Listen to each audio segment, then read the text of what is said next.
Hello दोस्तों, स्वागत है आपका होस्ट एंड दोस्त अर्नब के साथ मॉर्निंग ब्लॉग में। और मॉर्निंग का सुबह आज देख सकते हैं कितना साफ़ है, सूरज भी उग गया है।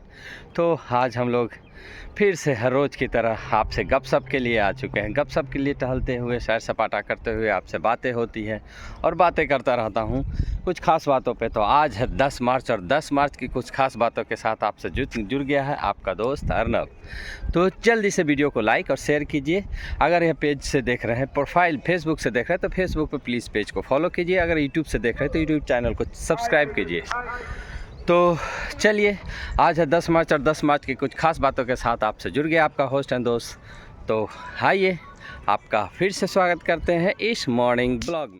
तो कहने को बहुत सारी बातें होती हैं आपसे बात करने के लिए, लेकिन समय उतना ही कम देता हूँ क्योंकि वीडियो लंबा ना हो जाए। तो चलिए जल्दी से कुछ बातें कर लेते हैं ताकि आपसे बात करने का समय ना निकल जाए। तो आप हमें कमेंट के माध्यम से अपने विचार व्यक्त कर सकते हैं। आप कैसे हैं, स्वस्थ हैं, मस्त हैं, आप कमेंट के माध्यम से बता सकते हैं। और अगर ये वीडियो आप किस प्रांत से देख रहे हैं, भारत के किस क्षेत्र से देख रहे हैं, तो आप हमें कमेंट में बता सकते हैं। आप अपना प्यार वहाँ दिखा सकते हैं। और हमेशा बोलता हूँ कि सुझाव ज़रूरी है। प्लीज़ आपसे हम्बल रिक्वेस्ट है कि आप मेरे पेज को फॉलो कीजिए या ना कीजिए, चैनल को सब्सक्राइब कीजिए या ना कीजिए, लेकिन एक सुझाव है, आप कमेंट में ज़रूर अपना विचार व्यक्त कीजिए कि आपको वीडियो कैसा लगता है। चाहे वो विचार अच्छा होगा या बुरा होगा, उससे कोई मतलब नहीं है, मैं सबका स्वागत करूंगा। तो प्लीज़ आप कमेंट ज़रूर कीजिए। तो 10 मार्च 1922 को महात्मा गांधी जी को राजद्रोह का एक केस लगाकर उनको सज़ा दी गई थी। 6 साल की सज़ा दी गई थी, 6 साल की सज़ा सुनाई गई थी। लेकिन बाद में महात्मा गांधी जी को 2 साल जेल में रहने के बाद उन्हें रिहा कर दिया गया था।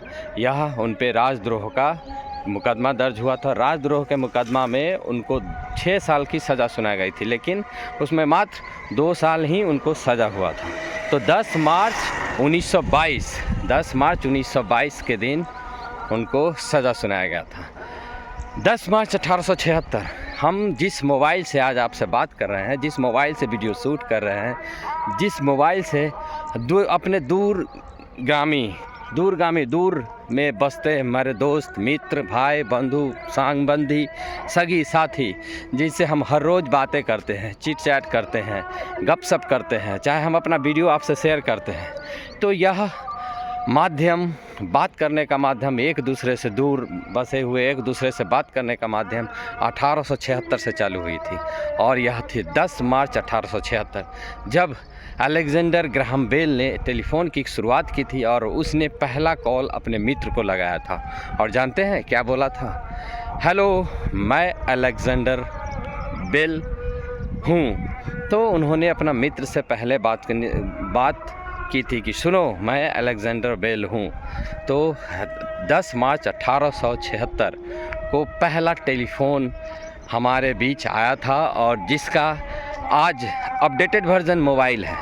तो टेलीफोन पहला आया था 10 मार्च 1876 और इसकी खोज की थी अलेक्जेंडर ग्राहम बेल। और उन्होंने पहला कॉल अपने मित्र को किया था और उसने कहा था, सुनो, मैं अलेक्जेंडर बेल हूँ। तो सोच सकते हैं कि उन दिनों भी बातें होती थी तार के माध्यम से, हमें एक दूसरे जगह पे आवाज़ पहुंचाई जाती थी, और इसका श्रेय जाता है अलेक्जेंडर ग्राहम बेल को। और उन्होंने ही टेलीफोन की आविष्कार किया था, टेलीफोन का खोज किया था, और टेलीफोन का पिताजी कह सकते हैं, उसके फादर ऑफ द टेलीफोन बोल सकते हैं। और आज हम उसके एक छोटी सी पहल तो नहीं कह सकते, एक बड़ा सा खोज को आज इतने अपडेटेड वर्जन में देख रहे हैं। तो 10 मार्च 1985 बेसन एंड हेजेज टूर्नामेंट, जो ऑस्ट्रेलिया के मेलबर्न शहर में खेला गया था, पाकिस्तान और इंडिया के बीच में यह मैच हुई थी। और इसकी अगुवाई कर रहे थे हमारे जाने माने सुपरस्टार खिलाड़ी सुनील गावस्कर साहब। और सुनील गावस्कर साहब की कप्तानी में यह टीम उतरी थी पाकिस्तान के खिलाफ यह मैच टूर्नामेंट खेलने के लिए। और रोशनी इतनी दुधिया होने के बाद, दुधिया रोशनी में खेलने के लिए उतरी थी हमारी भारतीय टीम। और उनकी हिम्मत की हौसला अफजाई करना होगा कि उस कम रोशनी में, दुधिया रोशनी होने के बावजूद भी पाकिस्तान को 8 विकेट से हराया था। और 8 विकेट से हराने की जो खुशी मिली थी उन सबों को वो लोग ही व्यक्त कर सकते हैं। क्योंकि आज हम लोग अगर बात करते हैं कि हमने पाकिस्तान को 8 विकेट से हराया था उस विषम परिस्थिति में, तो रोंगटे सिहर जाते हैं। थोड़ा सा आप सोच सकते हैं कि दूधिया रोशनी में, आज तो पूरा रोशनी चकाचौंध होती है स्टेडियम में, लेकिन उस वक्त दूधिया रोशनी में मेलबर्न के शहर में ऑस्ट्रेलिया के इस ग्राउंड पे पाकिस्तान को 8 विकेट से हराया था हमारे गवास्कर की टीम, सुनील गवास्कर साहब की टीम, जो वहाँ पे गई थी पाकिस्तान के खिलाफ टूर्नामेंट में, बेसन एंड हेजेज टूर्नामेंट में 8 विकेट से हराकर अपना खिताब नाम किया था। और इस मैच में मैन ऑफ द टूर्नामेंट रहे सुनील गवास्कर साहब को एक चमचमाती कार से उनको नवाजा गया था, उनके इनाम स्वरूप में एक चमचमाती कार दिया गया था। और इससे भी बड़ी बात यह है कि उस कार में बैठ के इतनी खुशी उस टीम के साथ भारतीय टीम महसूस कर रही थी कि उस कार में बैठ के पूरा टीम मेलबर्न का उस ग्राउंड का चक्कर लगाया था और उसने अपना खुशी व्यक्त किया था उस कार में बैठ के, चमचमाती कार में स्टेडियम के चारों ओर घूमकर दर्शकों का अभिवादन करके और अपना जश्न मनाया था उसी मेलबर्न शहर में। तो ये थी 10 मार्च 1985 जब मेलबर्न के शहर में बेसन एंड हेजेज टूर्नामेंट में 8 विकेट से पाकिस्तान को हमारे सुनील गवास्कर साहब की अगुवाई में भारतीय टीम ने यह खिताब जीता था। तो ये थी 10 मार्च की कुछ खास बात। और आज से आपसे हर रोज़ बातें होती हैं, हर रोज़ आपसे बातें करते हैं, तो आप लोग भी स्वस्थ होंगे, मस्त होंगे, व्यस्त होंगे अपने निजी कामों में, और रहना भी चाहिए। क्योंकि आज का दौर है जिसमें आप अपने कामों में इतना घुल मिल जाइए कि आपका काम आपके लिए खेल बन जाए, और खेल खेल में अपना जीवन काट लीजिए, समय बिता लीजिए। और पृथ्वी का यह अनमोल जीवन है, इसे व्यर्थ जाने ना दीजिए। क्योंकि जीवन बहुत ही अनमोल होती है, और इन्हें विषम भी परिस्थिति आ जाए, कितनी भी सारी कठिनाई आए, उसे झेलना है। परेशानी हमेशा आते जाते रहेंगी और यह परेशानी किसी को नहीं छोड़ती है। तो आप किसी भी परेशानी से परेशान होकर गलत स्टेप्स ना लीजिए, गलत कदम ना उठाइए। कितना भी परेशान हो जाइए, हल्का सा सांस लीजिए, ठंडा सांस, एक बार सांस लीजिए, सांस छोड़िए, और बस एक मंत्र है, ऑल इज़ वेल। हमारे आमिर खान साहब ने बताया था ना, ऑल इज़ वेल, सब ठीक है।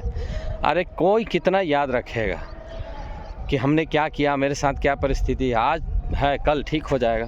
तो ऐसा सोच के आगे निकलिए। अरे आप जब अपने बचपन की स्थिति में रहे होंगे तो आप सोचिए, मेरे एक दोस्त से झगड़ा हो जाए, मैं तो यही सोचता था किसी मेरे मित्र से झगड़ा हो जाता था, आज झगड़ा हो गया साला इससे, मेरा दोस्त बात नहीं कर रहा। फिर रात में सोच के सोते थे यही कि सोता है ना आदमी तो भूल जाता है कि कल क्या हुआ था, और शायद वो भूल के फिर हम दोनों बात करने लगे। वैसा ही होता था, यही एक उम्मीद के साथ हम सोते थे कि कल भूल जाएगा मेरा दोस्त, फिर कल हम लोग एक साथ होंगे। क्यों लड़ाई किए यार, कितना अच्छा ज़िंदगी चल रहा था। तो कभी भी इस चीज़ से परेशान नहीं होना है, इंतज़ार कीजिए समय का, कल आज नहीं तो कल वह परेशानी दूर होगी ही। तो परेशान ना हो, और हमेशा एक मंत्र याद रखिए, जब कभी परेशानी लगे कि हम परेशान हैं तो अपने आप को किसी के साथ बिजी कर लीजिए। बिजी करने का मतलब किसी काम में लग जाइए, खाली मत बैठिए। खाली जब बैठिएगा तो आपको एक ही सोच आएगा जीवन को ख़त्म करने का, और यह सोच अपने आप से निकालना है, कभी हैरान परेशान नहीं होना है। तो इन्हीं सारी बातों के साथ मैं आपसे विदा लेता हूँ। हर रोज़ इसी तरह आपके साथ आता हूँ, गपशप करता हूँ, मॉर्निंग में सैर सपाटे के लिए आता हूँ, घूमता हूँ। वही मॉर्निंग ब्लॉग, मेरा कोई उस तरह का ब्लॉग नहीं होता है कि हम यहाँ आए हैं इधर घूम रहे हैं, ऐसा कुछ भी नहीं है। मैं यहाँ कुछ बातें करने आता हूँ, शेयर करने आता हूँ आपसे, तो उन सारी बातों से आपसे बातें करता हूँ। कुछ बातें जो मैं जानता हूँ उस दिन क्या घटना हुई, हमारे लिए क्या ज़रूरी है, जो बच्चे पढ़ाई कर रहे हैं उनके लिए क्या ज़रूरी है, उन सारी बातों के साथ आता हूँ। तो चलिए ब्लॉग को यहीं पे समाप्त करते हैं, फिर कल मुलाकात होगी इसी समय इसी वक्त आपका दोस्त अर्नब के साथ। और तब तक के लिए बाय बाय, टेक केयर, अपना ख्याल रखिए, नकारात्मक सोच से बचिए, और हमेशा सुविचार के साथ ज़िंदगी का शुरुआत कीजिए। सुबह उठिए, मुस्कुराते हुए उठिए, दोनों हाथों का दर्शन कीजिए, उसके बाद चलिए अपने कामों में व्यस्त रहिए। बाय बाय, टेक केयर, अपना ख्याल रखिए, सबका भला कीजिए, आपका भी भला होगा। तब तक के लिए बाय बाय, टेक केयर, सायोनारा, see you soon in the next video tomorrow, till then bye bye.